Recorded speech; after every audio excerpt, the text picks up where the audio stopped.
आज first video में हमने फिनिश किया था rules of debit and credit as per modern approach. इसको मैं एक कॉर्नर में लिख देती हूँ सो दैट कि हम अगर क्वेश्चन सॉल्व करें तो हम आगे उसी के अकॉर्डिंग कर सकें। ये था assets, expenses, assets and expenses का रूल था इंक्रीज डेबिट, डिक्रीज क्रेडिट। और आपका इसके बाद में दूसरा था capital, liability and profit and gains. Profit and gains ये तीनों का था increases credit and decreases debit.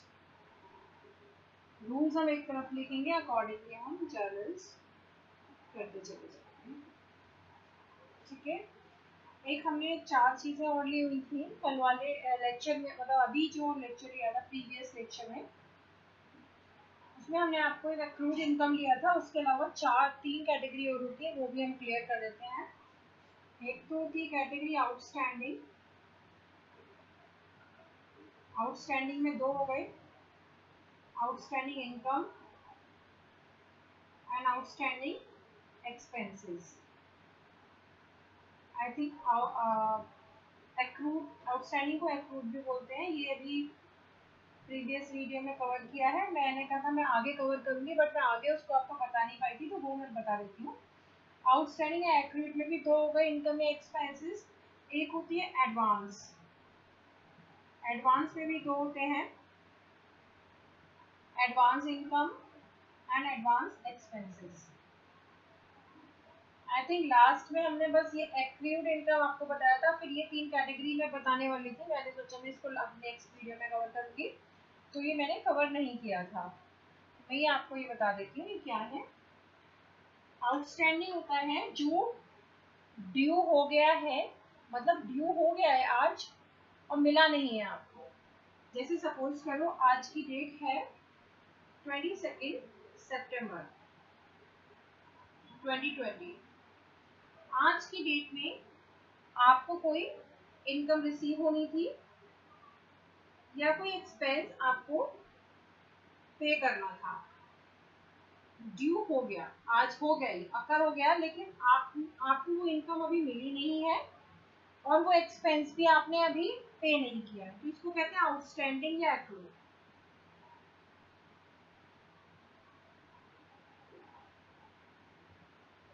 Outstanding या एक्रूड ये ऐसी इनकम है जो आज की डेट में ड्यू हो चुकी है, 22/9/2020 को ड्यू हो चुकी है बट पे नहीं की गई है।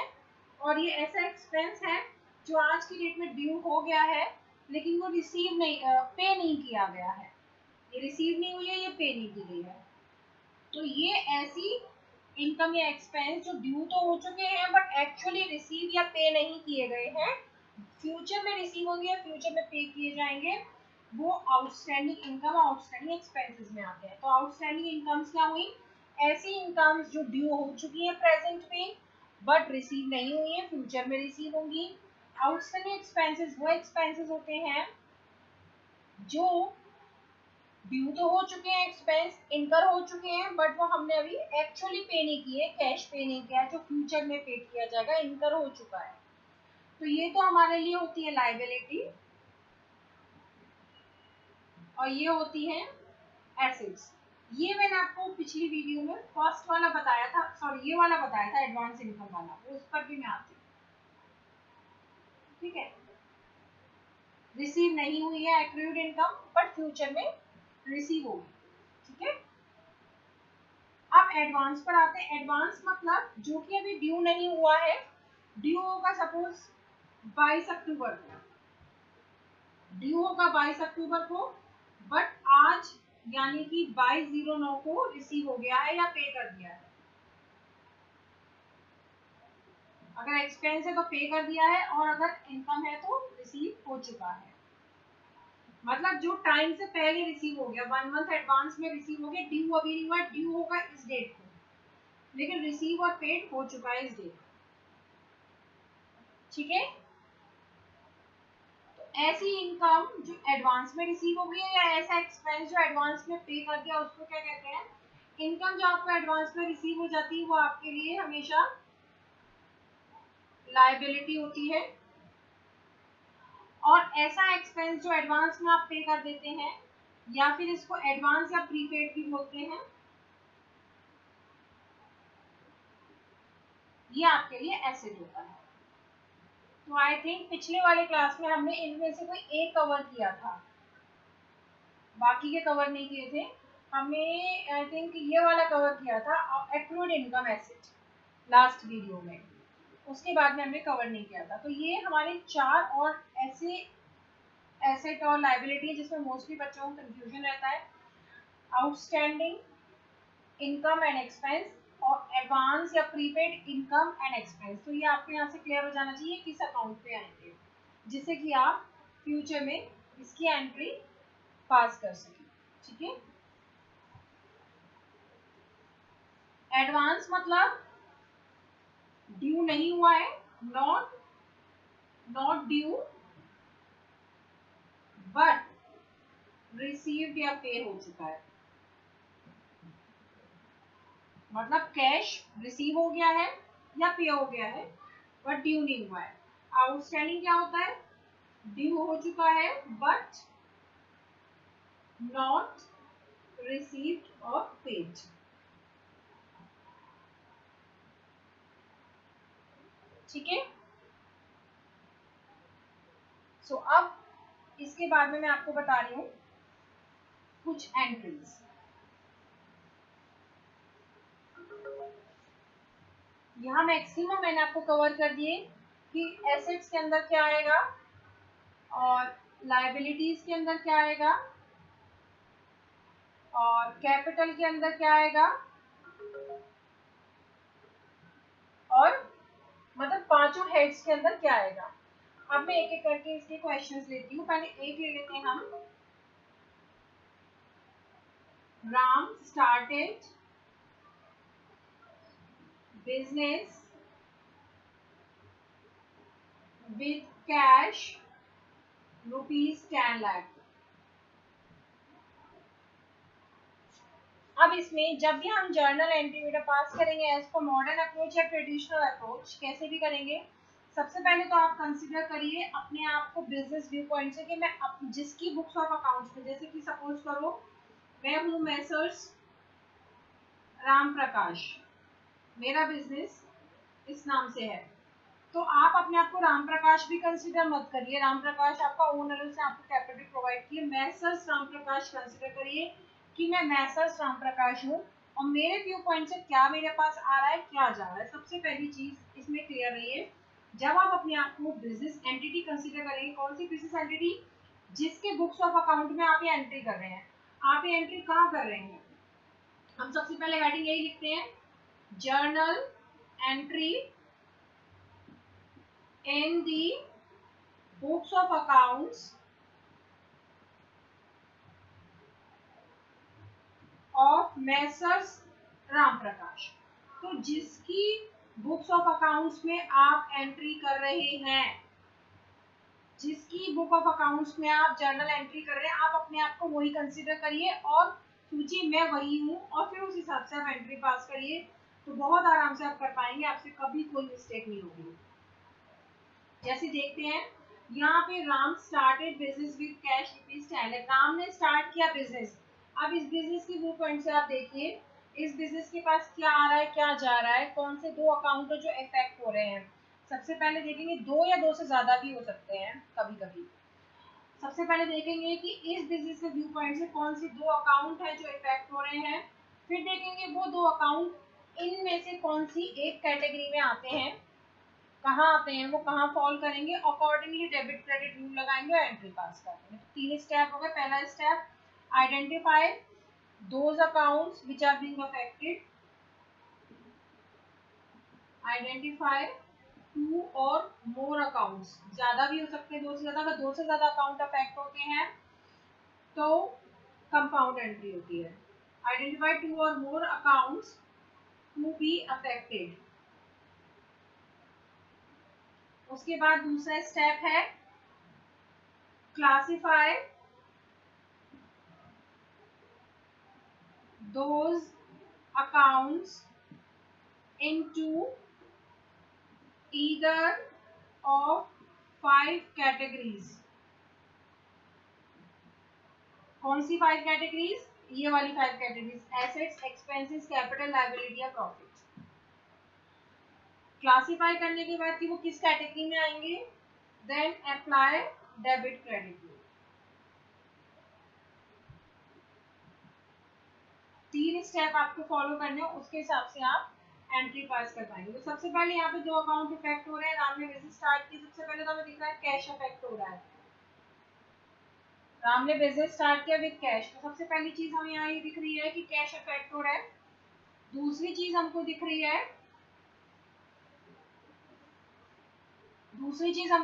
है, जब राम ने बिजनेस स्टार्ट किया है तो राम ओनर है, तो ओनर का अकाउंट इफेक्ट हो रहा होगा।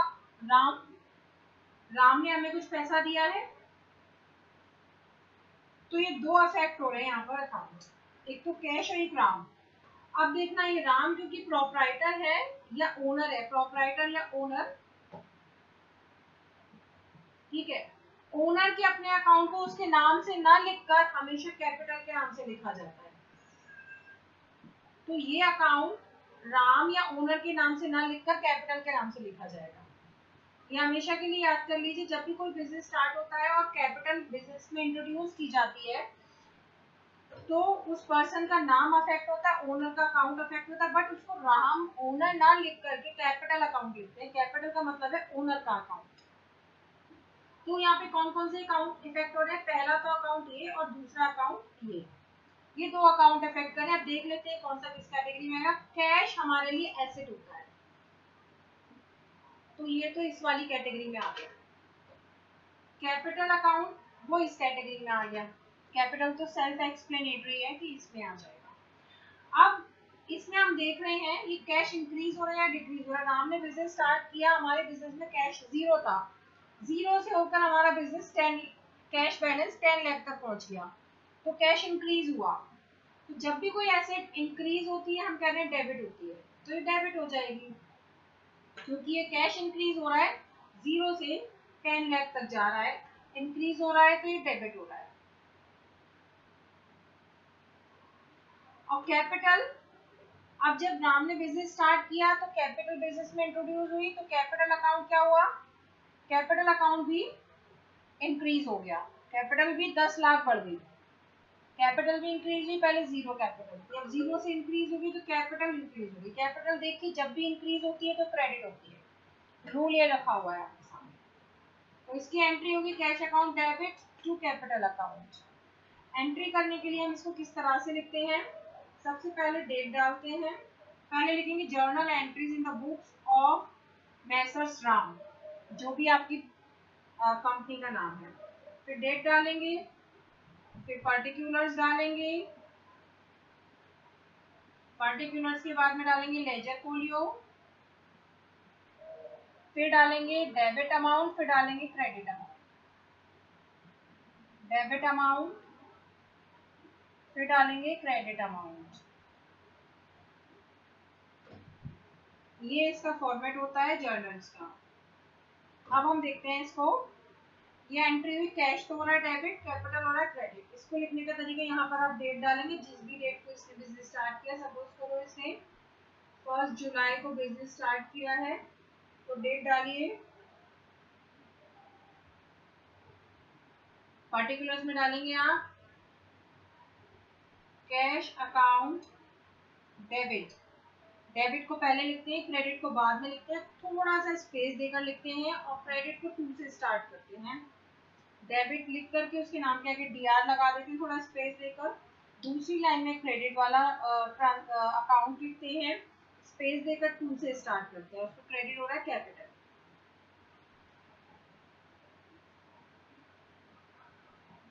अमाउंट था 10 लाख, कैश भी 10 लाख से बड़ा है, और कैपिटल आपकी इंट्रोड्यूस हुई है, तो कैपिटल भी आपकी 10 लाख से बढ़ गई है।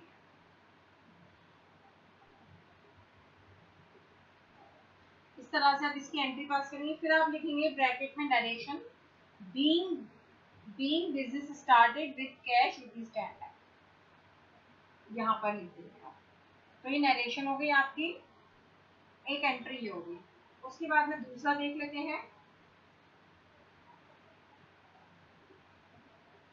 2-3 एंट्रीज मैं आपको बता देती हूँ, फिर बाकी एंट्रीज मैं आपको नेक्स्ट क्लास में बताऊंगी। 1 तारीख को ये हो गया। अब इसने 3 तारीख को फर्नीचर परचेज किया। 3 तारीख को इसने क्या किया? Purchase furniture for cash from Mahesh furniture house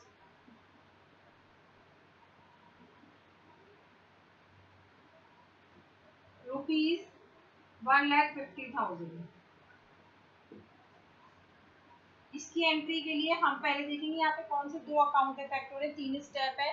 पहले स्टेप में देखते हैं कौन सा अकाउंट इफेक्ट हो रहा है, फिर देखते हैं उसको क्लासिफाई करें इस पांचों में से किस में अकाउंट में आ रहा है, फिर तीसरा करते हैं rules of debit and credit apply according to the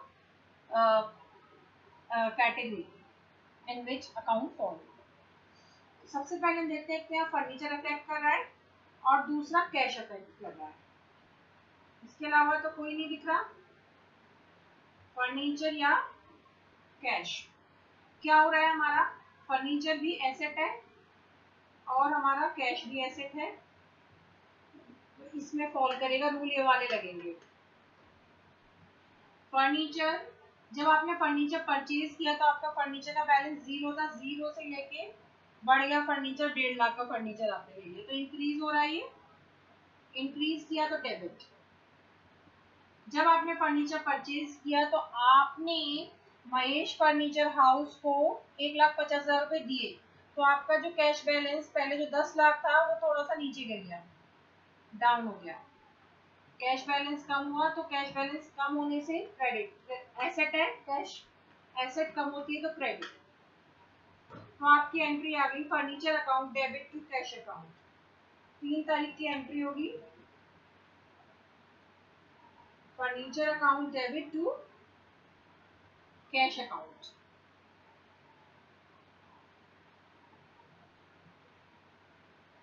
furniture account debit to cash account, और पैसा हो गया आपका, लिख दीजिए 1,50,000।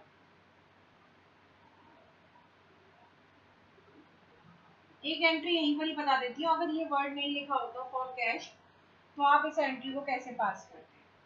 Purchase furniture from Mahesh furniture house ₹1,50,000। इस केस में क्या होता, आपने 2 तरीके से चीज खरीद सकते हो आप, या तो नगद या उधार, या तो फॉर कैश परचेज कर सकते हो या ऑन क्रेडिट। ऑन क्रेडिट ये वाला डेबिट क्रेडिट नहीं है, क्रेडिट का मतलब उधार। अगर आपने फॉर कैश नहीं लिखा है, इस पर्सन का नाम लिख दिया है कि महेश फर्नीचर हाउस से हमने खरीदा है, पर आपने फॉर कैश नहीं लिखा है, इसका मतलब आपने उधार पे खरीदा है।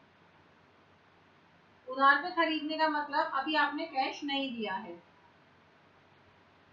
अभी आपने कैश नहीं दिया है इसको, आप इसको बाद में कैश दोगे। फर्नीचर आपने ले लिया है, कैश आप बाद में दोगे। अगर आप इसको कैश बाद में दोगे तो क्या हुआ, यहाँ पर कैश तो दिया ही नहीं, तो दूसरा अकाउंट तो कैश अफेक्ट नहीं होगा, पहला अकाउंट तो फर्नीचर ही होगा, बट दूसरा अकाउंट हो जाएगा Mahesh furniture house. Mahesh furniture house ये दूसरा अकाउंट हो जाएगा। आपने क्योंकि इससे उधार खरीदा है, आपने क्योंकि इससे उधार खरीदा है कुछ, तो क्या होगा, इसे उधार लेने की वजह से आप इसे बाद में पैसा देंगे, यानी कि ये आपका क्रेडिटर बन गया। जिसको आप फ्यूचर में पैसा देते हैं वो क्रेडिटर बन जाता है। आपने आज नहीं दिया, आप उसे फ्यूचर में देंगे, वो क्रेडिटर है आपका। अगर आपको फ्यूचर में किसी से पैसा रिसीव करना तो वो डेटर होता है, ये आपका क्रेडिटर बन गया। आपने कहा भाई ठीक है, मैं आज आपको पैसा नहीं दे रहा हूँ, आप मुझे फर्नीचर दे दो 1.5 लाख का, कल मैं आपको फर्नीचर दे दूंगा, और कल मैं आपको पैसा दे दूंगा 1.5 लाख रुपए। तो आपका जो क्रेडिटर है वो जो 0 था, क्रेडिटर महेश फर्नीचर हाउस से आपको लेना देना नहीं था, ना तो कुछ आपको उसको देना था ना लेना था, कुछ नहीं करना था, 0 पे था वो आपके लिए। आपने 0 से उसको 1.5 लाख पे बढ़ा दिया, भाई कल मैं तुम्हें 1.5 लाख रुपए दे दूंगा, तो आपने अपने क्रेडिटर को इंक्रीज कर दिया 1.5 लाख से। क्रेडिटर क्या होता है, लाइबिलिटी होती है, लाइबिलिटी जब भी इंक्रीज होगी तो वो क्रेडिट हो जाएगी।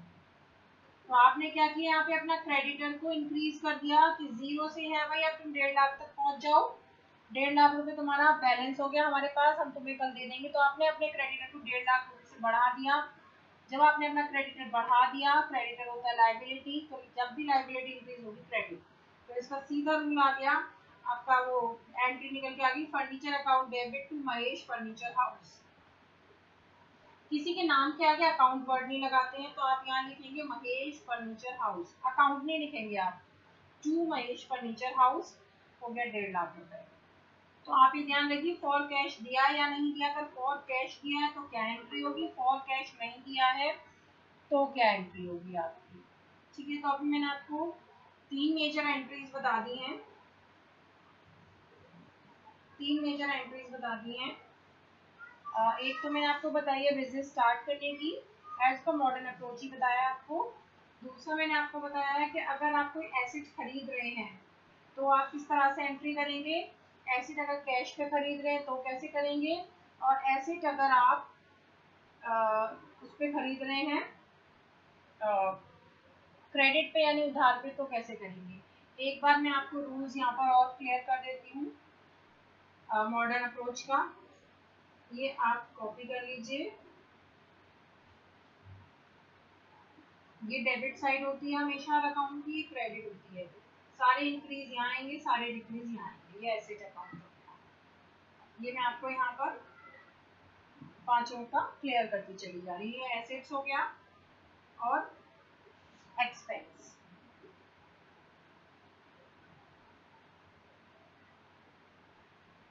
एक्सपेंस का होगा सेम, डेबिट इधर होता है, क्रेडिट इधर होता है, सबका इंक्रीज इधर, डिक्रीज इधर, डन।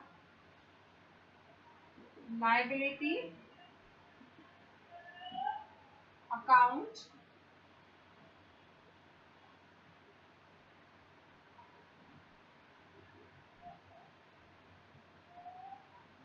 लायबिलिटी में सारा इंक्रीज क्रेडिट में आता है, डिक्रीज डेबिट में आता है।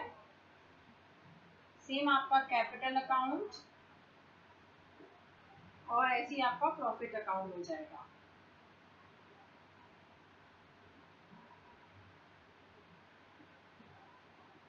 ऐसे ही आपका हो जाएगा प्रॉफिट अकाउंट।